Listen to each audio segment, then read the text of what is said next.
speaker is Dr. Kelsey Flott, who's the manager of the Patient Safety Translational Research Centre at Imperial. Great, thank you. Can everyone hear me? Does that sound good? Great, thank you. And it's exciting to be introduced that way because I was saying earlier my title and job has recently changed. So it's exciting to be kind of representing the Patient Safety Translational Research Centre here today. And I'll give you kind of an overview of what that is, why it fits in with the work around simulation. And I think kind of coming back from this presentation, which is quite very much about the physical actions around operating and the concept of using hands and making surgery safer and more understandable. This will be slightly different. This is actually around the culture of teamwork and learning and being able to discuss errors and be completely transparent with each other. So even outside the operating room, what our safety culture looks like in order to think about how we can make not only surgery safer, but kind of healthcare in general. At the patient, let me make sure I've got my, is this all right? Nope. That's it.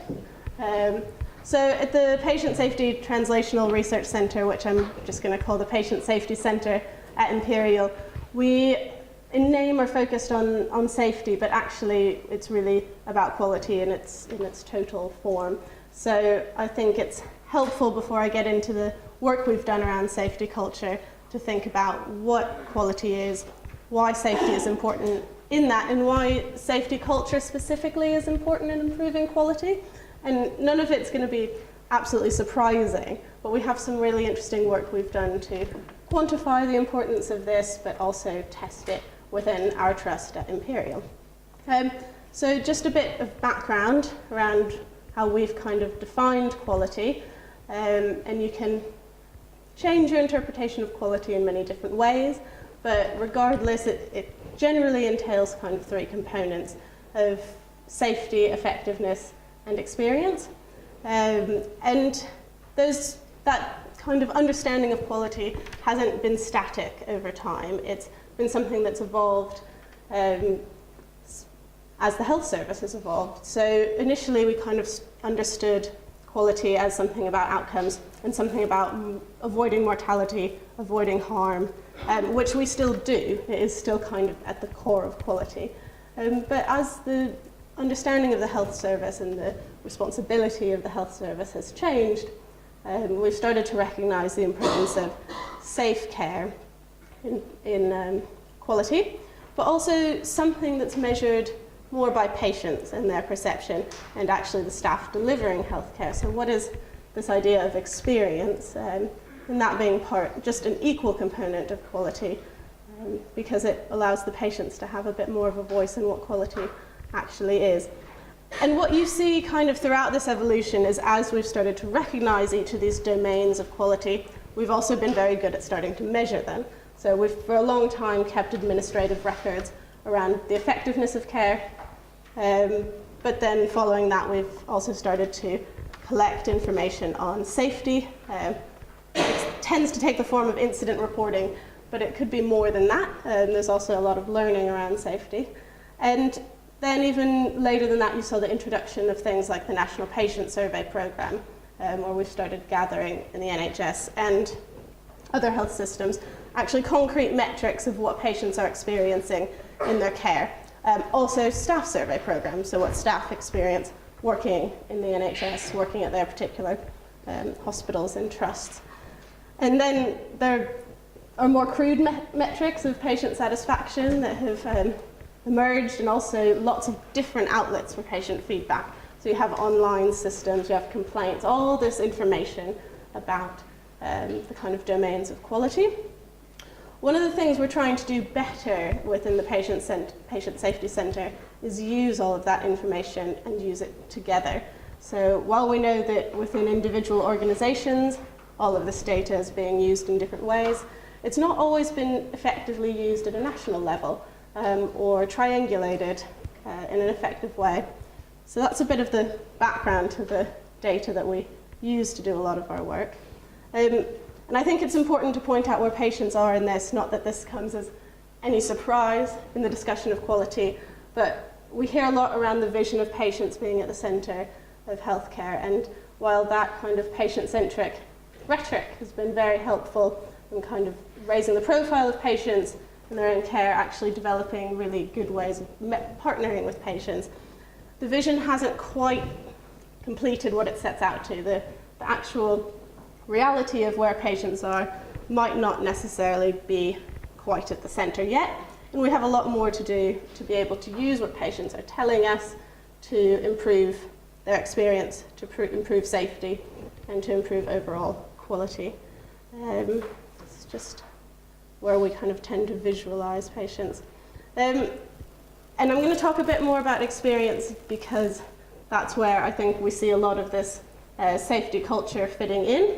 And I hope that I'm not kind of stating things that everyone already knows when I go over what the domains of patient experience are. It's just to kind of, just as a reminder that patient experience isn't necessarily the kind of fluffy or aesthetic things, which actually are probably very important. But what we mean by patient experience is something more about how patients interact with their pathway of care. So the respect for their preferences, coordination of teams, coordination of healthcare professionals within a patient pathway. I think this is probably the most important one, but that's just my opinion. Information and communication in education. When patients, families, carers, professionals all have the right access to information and information pitched at the right level, it's much easier to kind of adhere to the journey that we want for patients and to achieve the best outcomes. Physical comfort, emotional support, involvement, and kind of that goes back to preferences as well, because we know that not all patients and their families want to be involved in the same way. Transition and continuity and access to care, which I think takes a much different form in the NHS, where we have a system that's free at the point of use, but access can be something more about waiting times or being able to see a particular professional that patients want to see. So that kind of is where we are thinking about what patient experience is. And we've gotten very good at kind of capturing patient feedback on these topics in a very systematic way. But where we haven't got to is this kind of last circle of using patient experience feedback to improve quality. And we did quite a lot of research at Imperial in the Patient Safety Centre around, well, what can we do with this data that patients are giving us? Can we make it more useful? And we realised that actually the barriers, there's some pretty major barriers to using patient experience feedback. This is just an illustration of how conflicting the information is we get from patients. This is the data for one trust. If you were to look at this, it might be very hard to say where patient experience stands. If you take the kind of top structured data around scores out of 10, it looks fairly mediocre, some not so good.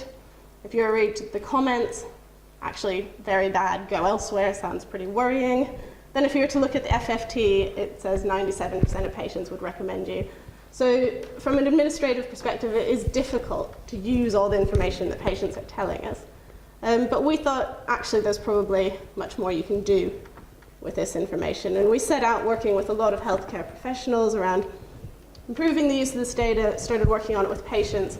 And the one thing that links into safety culture that I wanted to share today was what we found about what drives patient experience. Now, this isn't what drives patient experience from an expectation perspective or a personal characteristics perspective. It's what drives patient experience from an organizational perspective. So these are just organizational characteristics. We looked, okay, well, what predicts these? And what we found was, for the organizations that had the best patient experience, overall, they had much more support to clinical staff. And I think that second box is the bit that links in to safety culture, because they had the highest proportions of staff who would recommend the organization as a place to work. We dug further into that information. It's not a surprising finding. We know this patient experience relates to staff experience. But what this tells us is that actually it predicts patient experience more so than quite a few other organizational characteristics. which I think is quite empowering when you're trying to think about organisational improvement. So I think that's the kind of context behind why this culture of safety is so important. It absolutely links into the quality of the organisation and the experience that patients are having. It's not just this kind of sidelined idea, oh, it would be nice to have a good staff culture. It actually predicts what our patients say about the service we provide. And I think what it does is also present a very strong message that investing in safety culture is important. So then what we did was actually think, well, can we measure our safety culture? And we decided to do this at Imperial. And where do you start with measuring culture? How do you define culture? Is this even a quantitative exercise? Do we not just kind of intuitively know what our safety culture is? We kind of take the approach that in order to improve something, we need to be able to measure a baseline first. So what we did was we took a look at our staff culture, our national staff survey, which you've probably all filled out. These are just actually, this is not Imperial data, this is hypothetical data. But if you take these kind of organizational safety questions which could relate to safety culture, it's kind of hard to know. You can see in the green section, it's hard to read because these lower numbers are better. These are problem scores, so it's saying there's a very small problem. Physical violence, not a problem. But if you start to go through down to the bottom, you see a lot of issues with dissatisfaction from staff, communication issues, troubles with incident reporting and fairness to speak up. But at a trust level, it's quite difficult to know where we improve this. So we know it's happening in a whole trust, but at Imperial, we're over 5 sites with different services at every site. How do we know where these problems are happening and where they sit? We decided to use kind of some more segmentation analysis to get to the bottom. Again, all hypothetical data. But if you can start to group down what the problems are, we can start to see where some of the bigger problems are. But what's more interesting is what happens when we started to split it up by staff group. This, again, because I don't want to share Imperial's data is, again, hypothetical, but if what you can do, and this kind of mirrors some of the things that we saw, is when you start to split up these topics and split them up by staff group, we can start to target what's happening at an organizational level. And not just target problems, that's one thing that's really easy to do. It's actually looking at areas of success and thinking, well, what's happening in these green areas where we can learn? And that's just crude data from the National Staff Survey, which doesn't really necessarily capture safety culture. So at the Trust, we thought, let's theme what we have, figure out the areas where we need to questionnaire, which some of you might be familiar with.